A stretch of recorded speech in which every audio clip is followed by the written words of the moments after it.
Hey everyone, Mark here from North of the Wall Garage. Have two interesting trucks in the driveway today. Obviously my GX550, which you're all probably familiar with by now, and then test driving this 2025 Toyota Sequoia TRD Pro. Different trucks, but similar. So thought it would be interesting to go over overall impressions, differences between the two, and just my thoughts in general.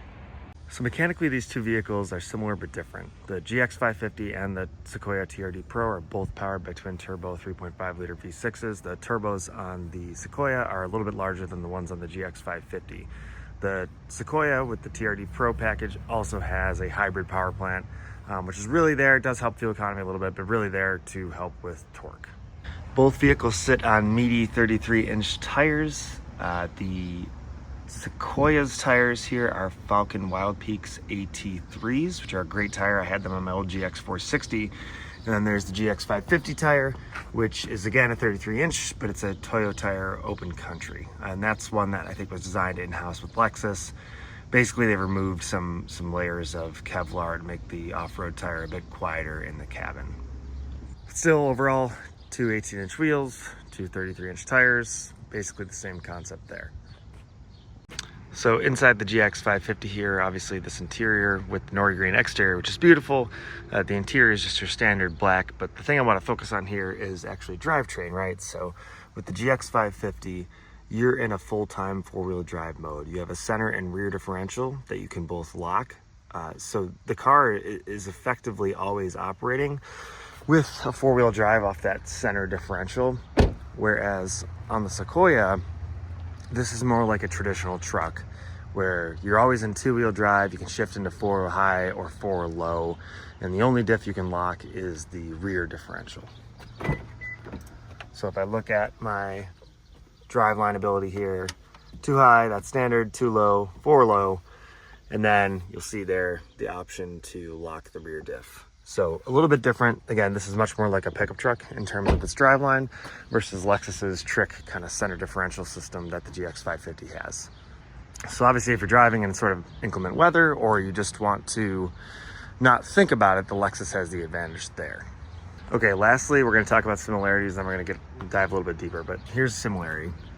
The final price there of the Sequoia TRD Pro, $83,700. When I bought the GX550 Overtrail Plus, I think it was $82,900. If you want to get one now, I think it's $84,000. So these are basically the same price vehicles. That's really where the similarities start to fade away and these two trucks become very different. Overall impressions, there are packaging decisions that have been made for each truck individually that the other truck would benefit from. So it's just very funny how I wish I could combine things from both of these vehicles into one vehicle. And you would think at that price point, you know, $83,000, $84,000, you could get nearly the perfect truck. But unfortunately, we're in strange times, and that is a lot of money, but not as much as it used to be. So I'll go through just some overall observations on these interiors, and then we'll go through driving impressions and close it out. So I have owned my GX550 for almost a year and a half now. I got it in April of 2024. So I know this car in and out, put 9,000 miles on it. Very, very familiar with this vehicle. Done a bunch of road trips, drove it through snow, plowed my driveway with it. If you watch my videos, you can kind of see my adventures with it. So, you know, overall, I love this truck. It's a great truck. It has some serious compromises in terms of overall passenger use and daily use, to be honest. I'll go through those, but as a mechanical vehicle that needs to get you out of bad weather situations or take you to places that are remote or do whatever it needs to do, it is mechanically excellent and it drives like a sports car. And a lot of that's due to the size, right? This vehicle, although it looks big on the outside, it's really rather a small SUV. It's nowhere near the full size of the Sequoia or like a Tahoe or anything like that. The GX550, yeah, it's technically a mid-size SUV. It drives like a small SUV. This thing is small. Aside from its height, when you're inside it, you feel high up. It drives like a small SUV. So that's one thing that's really nice and engaging about it. It's actually quite pleasant to drive. And as I go through this, pardon the dust, this is a family vehicle and it's used like one, as you can see from the condition of it right now. Anyways, the GX550, you know, getting into it for the price, $83,000, $84,000 nowadays. The interior is pretty bland, right? It's utilitarian. The reason I love the nori green exterior is because the seats, no matter what color you get, come with the nori green sort of suede options on the Overtrail, which I think is really pretty. But overall, this is your standard interior, and there's not much else you can do to it. There's really no other options. You can go two-tone with the tan leather, but look that up. I think the black looks better in this vehicle. The way that Lexus does the two-tone still looks kind of halfway done. So the black with the green exterior and the green trim inside, I think is very cohesive. I think it looks very nice. The other thing with the GX550 is, now again, not a spectacular interior, but everything is soft touch. So this is all soft touch. This is like a nice kind of wood grain trim. And then the dash is all soft touch. It is like a rubbery kind of plastic, but it is soft touch. So every single thing that you interact with in this interior is soft and very well thought out from a like materials components perspective.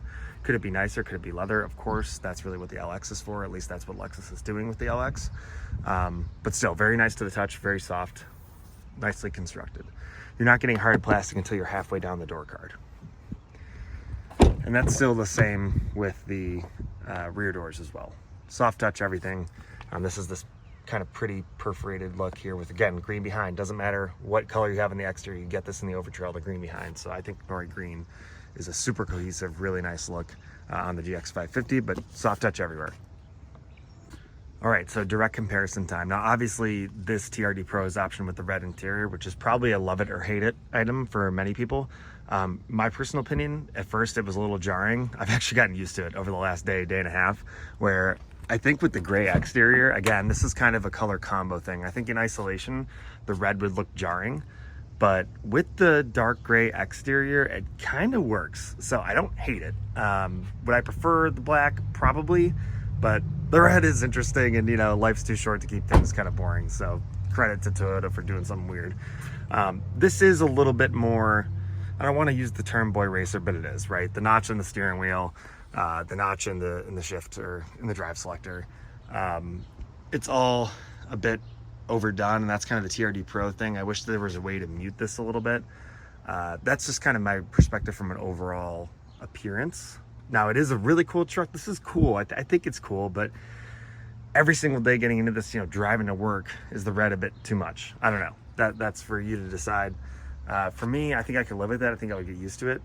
And I have other cars that I drive to business meetings and whatnot, so I wouldn't have to worry about the red, but it's still something it's kind of interesting observation here, right? So the other thing here, you know, 83,000 hour truck, hard plastic on the switches.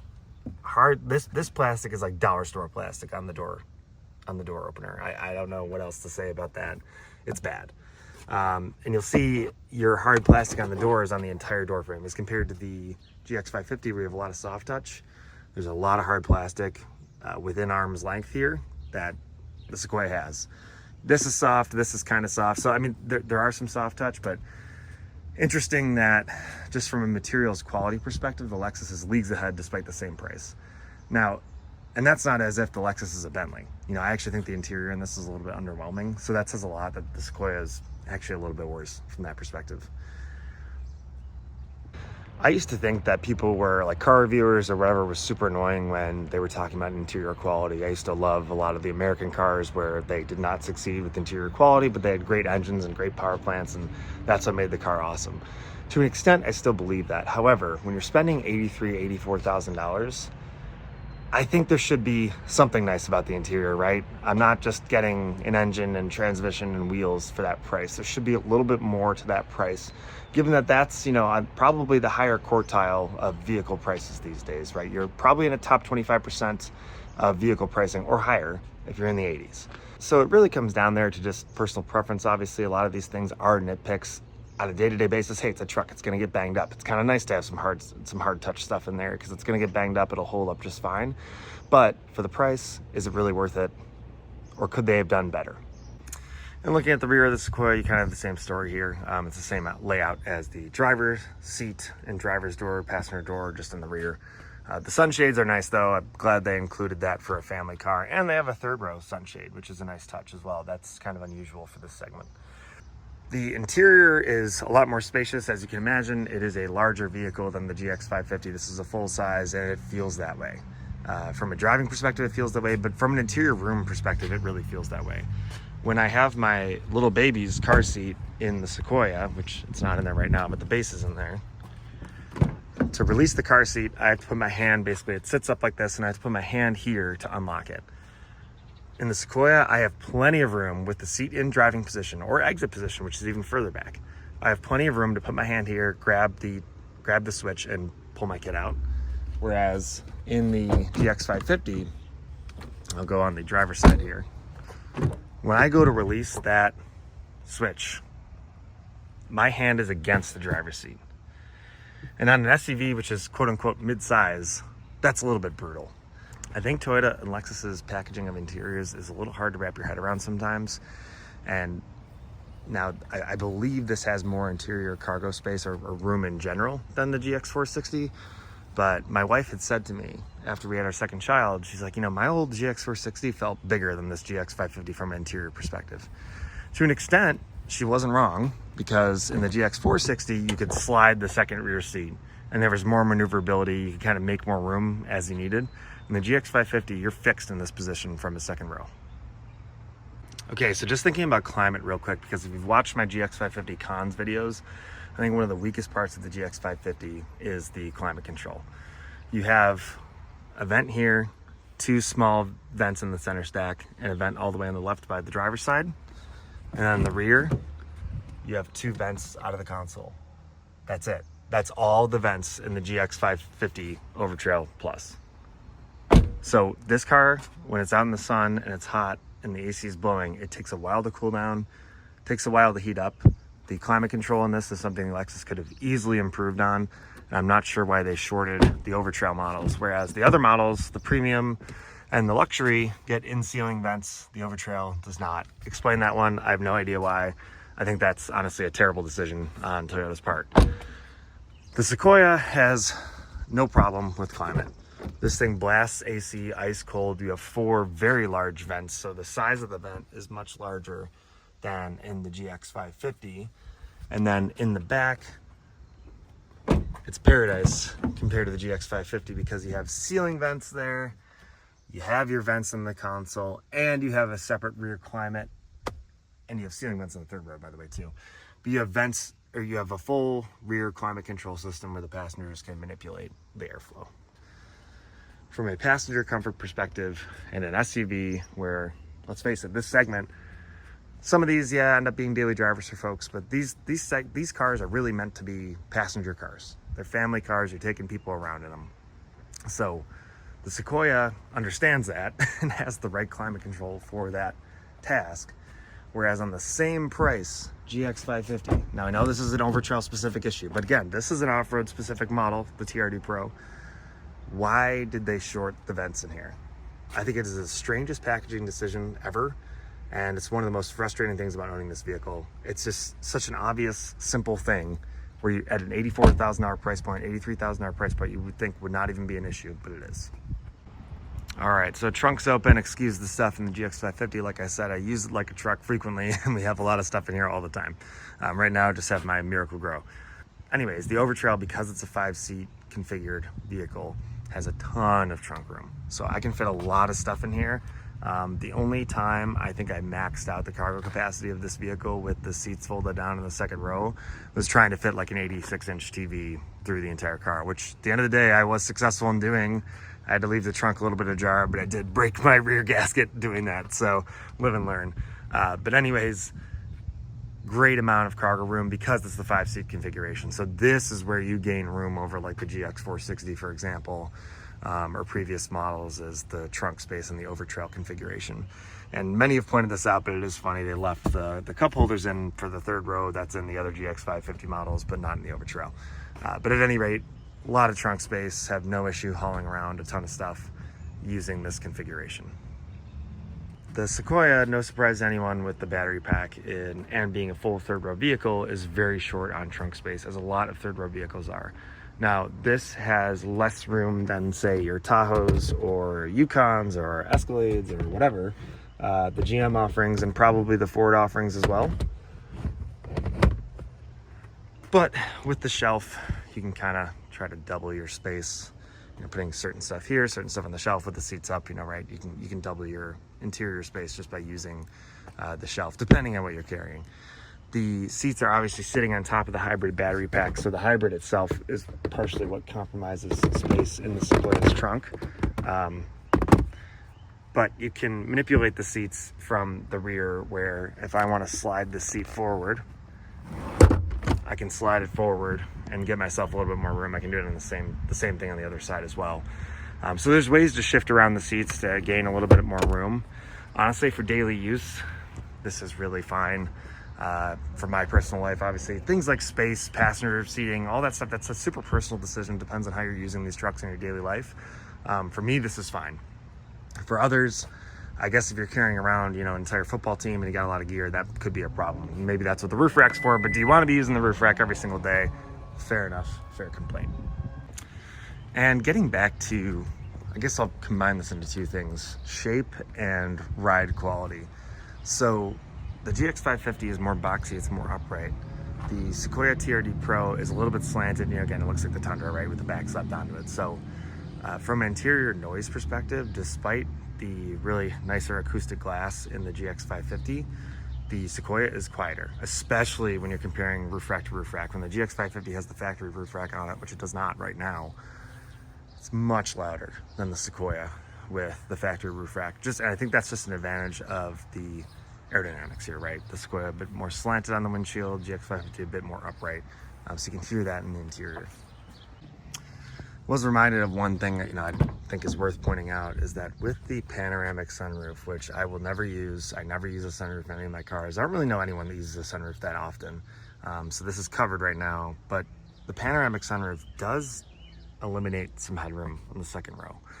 I'm 6'1". When I sit in these seats, I am comfortable. I have enough headroom. But if I really try to hit the ceiling with my head, I can easily do it. Now, maybe that's kind of a stupid comment, right? Well, if I really try, yeah, sure. But it's still, the point still stands. Like, how many people really care about a panoramic sunroof on an off-road designed SUV?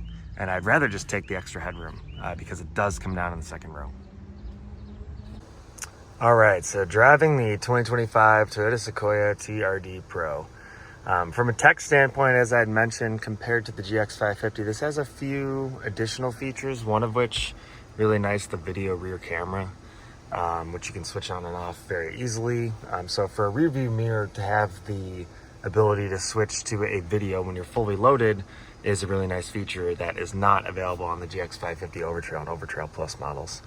Obviously, as well, this being a hybrid, my indicated miles per gallon is super low because this car has about 20 miles on it, right? So 33 miles, I guess. So that's obviously really low, but as I've been driving around town, I noticed my fuel mileage will be much higher than what is in the GX550, which I'm seeing in my use about 13.8 miles to the gallon average over my 9,000 miles, whereas this, being a hybrid, will be a bit better in the city. The other thing that, I noticed with the Sequoia TRD Pro is that obviously it drives like a truck. The GX550 still drives like a truck, but a small truck, and it's very sporty, and the way that that engine gets into the boost with the smaller turbos is pretty amazing. Whereas, this being bigger with the hybrid, yeah, the torque kicks in, it feels powerful, but it feels like a truck, it feels bigger. And it is bigger, so that's obvious. The one thing that's a little bit surprising is the turn-in is actually excellent. The turning radius for this size of a vehicle is very, very good. So you can make some tight turns with such a big truck, and that really helps just on the usability factor on a day-to-day basis. I'll also say I'm impressed with the ride quality in the Sequoia TRD Pro with those Trick off-road shocks. They're actually very comfortable even on bad city roads. So appreciate the design there. And to be honest, I think the ride quality might be a little bit better than my GX550 Overtrail, where, occasionally it can be a bit jarring. And make no mistake, this is no Range Rover. This is nothing super special from a ride quality perspective, but it is comfortable. It is absolutely comfortable. Also, the exhaust noise is kind of loud in this thing, which is funny. Again, it's definitely piped in. And that's one of the things where it's like, well, I probably don't need that out of my daily truck, but maybe it would get old. Maybe it's fine. Just an interesting observation. The GX550 isn't necessarily quiet either, but it's not piped in to the extent that the Sequoia is. The other thing I'll say is this is really the first hybrid I've spent a lot of time with. I've rented Priuses and stuff like that in the past and driven plenty of electric cars, but this is the first proper hybrid that I've had experience with. And the start-stop is the most flawless experience of any vehicle I've ever tested. When the engine shuts off, you don't even really know it. When it turns on, you don't even really know it other than just the noise. It's not jarring at all like most start-stop systems are. So very impressed with the way that Toyota has done this with the hybrid integration. I'm also attempting the Great American Test of the drive-thru right now, and the truck is doing great with that nice turning radius we got here. Man, we really beat the rush here. Nice. So this thing holds a lot of Tim Hortons, it turns out. We like that. Yeah, we like that. I will say though, just the functionality and the amount of space that this thing has, it really does make life easier for families, right? I mean, just going from full size from mid-size, it is nice just on a simple, stupid example. I know people will probably flame me in the comments, but a simple Tim Hortons mobile order. It's nice to be able to just put everything down in the center console and be like, okay, I'm good, I'm covered, instead of trying to find, different places to put things and to try to make it work. I just don't have to do that. There's enough space, there's enough room here where this all works together nicely for a family car. Another thing I would add just with driving the Sequoia TRD Pro is it does not feel nearly as lumbering and large as like say a Yukon or Tahoe. And maybe that's due to the power plant. This vehicle is slightly smaller. I think it's like 2 inches narrower, a couple inches shorter as well. So it is smaller than like a Yukon, for example, but it feels distinctly smaller from the driver's seat. I'd recently rented a Yukon AT4 in my business travel in the South, and that thing felt massive. Now, it was great, had a lot of people with me, but it felt massive. Whereas this feels like a good size, like it's giving me the right size for family stuff and whatever else I want to do with that, but it's not overwhelming and it's not too large to do daily life through and have it be an issue like parking or drive-thrus or whatever. So just final drive thoughts on the Sequoia here. I'm very impressed, and more impressed than I thought I would be. I think as a package, this works extremely well together. I think, despite its flaws with the cheaper interior quality, especially at this $83,000 price point, which is a little bit of a tough pill to swallow, kind of taking out that piece of it, as a cohesive SUV, does it all work together? Does it all make sense? Does the packaging make sense? The answer is yes. It really does. It works beautifully together. It's very comfortable on the road. I can imagine it's great off-road. Would love to take this down to the beach in North Carolina, maybe someday. And it's just a really nice, usable truck for everyday use. But it also has a ton of capability from both a trailering perspective. What I'll do is the rear-mounted snowplow, which I have my GX550 video about. Just has a ton of capability. And for that, this seems like a good buy. So final thoughts, and I'm saying this as a GX550 Overtrail Plus owner. I think, and what I've read online, is that folks will say that the GX550 is a more comprehensive package than Sequoia, for example. In my experience, after owning the GX550 for over a year and a half, I think the GX550 is like a surgeon's scalpel. It has a lot of specific, really good uses. It's incredibly capable for what it is, but ultimately, it has a specific use case and it doesn't do everything great. Whereas the Sequoia, I think, is a little less specific in terms of being like a scalpel. It's more like a Swiss Army knife, but it does a lot of stuff really well. So if you can get past kind of the gaudiness of some of the exterior stuff and some of the cheapness of the interior stuff for quite a steep price, but the same price as the GX550, it really is a great compromise as a family car with a ton of capability. So I don't blame anyone who goes this direction. I might go this direction myself. I really, my mind was changed. I did not think I would like the Sequoia. I really do. I really enjoy driving it. So that's the way things go. Circumstances in life change and you end up making different decisions. Both great trucks. I'd be happy driving both every day. But right now, the Sequoia seems like a better fit, honestly, for my needs. Having said that, keeping the GX550 for now. Thank you, as always, for joining us. I hope to put out more content. It's getting busier and busier in my life, so that's becoming challenging, but appreciate all the subscriptions, likes, and support. Thanks, guys, and see you next time.